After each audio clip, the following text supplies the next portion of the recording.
Léo est un petit renard roux.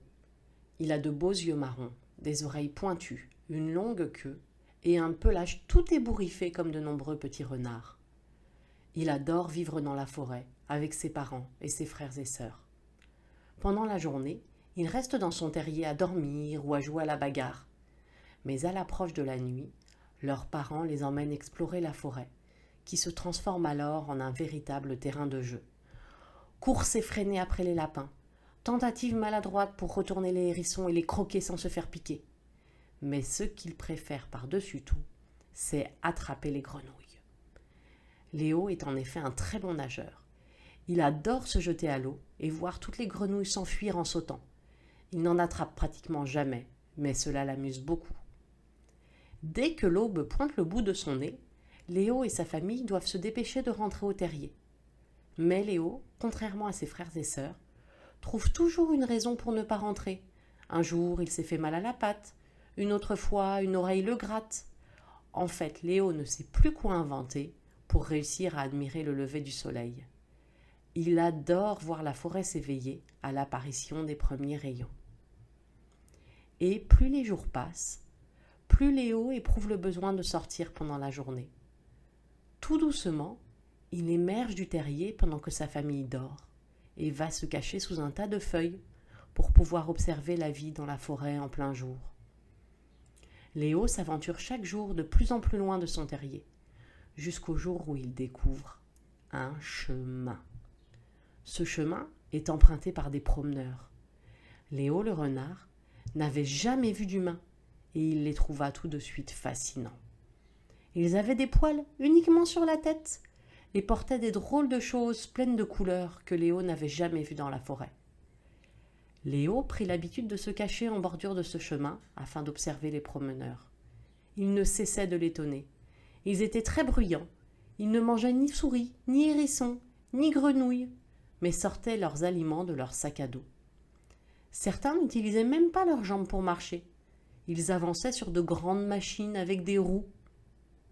Un jour, Léo vit une famille approcher. Un frère et une sœur jouaient avec un chien. Léo connaissait les chiens. Ses parents lui avaient bien enseigné que c'étaient des animaux très dangereux dont il fallait se méfier. Mais celui-là n'était pas comme les autres. Ce chien-là jouait. Il sautait et aboyait pour que les enfants jouent avec lui.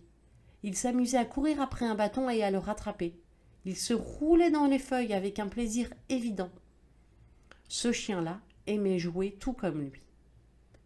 Ce jour-là, Léo rentra tout songeur au terrier et il eut du mal à s'endormir. Lui aussi voulait jouer avec des enfants, mais il savait très bien qu'il était un renard et non un chien. Comment faire ?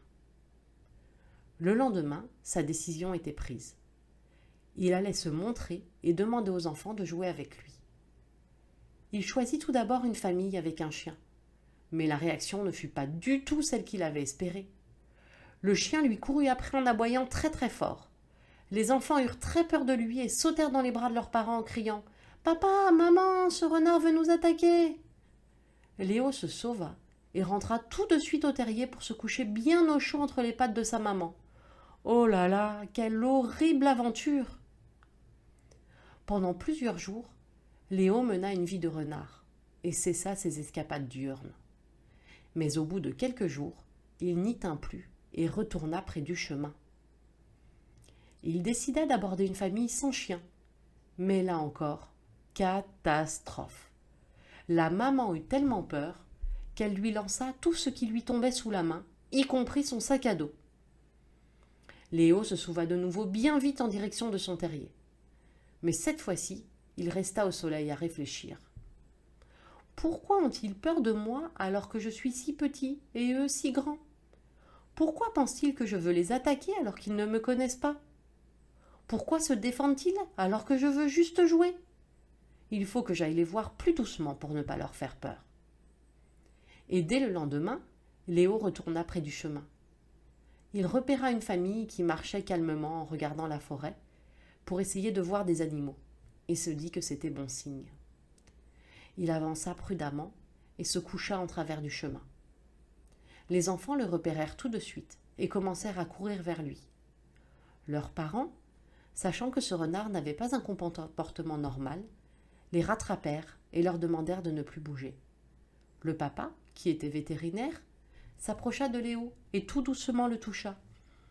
Il le retourna pour vérifier qu'il n'était pas blessé, car il n'avait jamais vu un renard se comporter comme cela. Mais Léo n'était décidément pas un renard comme les autres. Léo se mit à japper. Cela surprit le papa qui ne le lâcha pas pour autant. Après l'avoir bien examiné, le papa autorisa ses enfants à venir le toucher. Léo trouva ses caresses toutes douces. Les enfants, plutôt futés, demandèrent aussitôt à leurs parents « Papa, maman chérie, que nous aimons plus que tout au monde, on peut l'emmener à la maison, s'il vous plaît ?» Mais les parents ne cédèrent pas, et leur maman leur expliqua qu'un renard sera malheureux dans une maison et qu'il fallait le laisser en liberté. Leur maman leur dit aussi qu'ils l'apercevraient peut-être une autre fois en venant se promener. Et c'est ainsi que Léo eut de nouveaux amis, qui n'étaient pas des renards, mais des humains. Cette famille prit l'habitude d'emprunter ce chemin 2 fois par semaine pour jouer avec Léo. Les enfants lui offrirent un ballon, et en échange, Léo les emmena près de sa mare pour chasser les grenouilles. Léo était heureux maintenant, car il était à la fois un vrai renard sauvage, et il avait des amis vraiment spéciaux, des amis qui l'aimaient et le respectaient trop pour lui prendre sa liberté.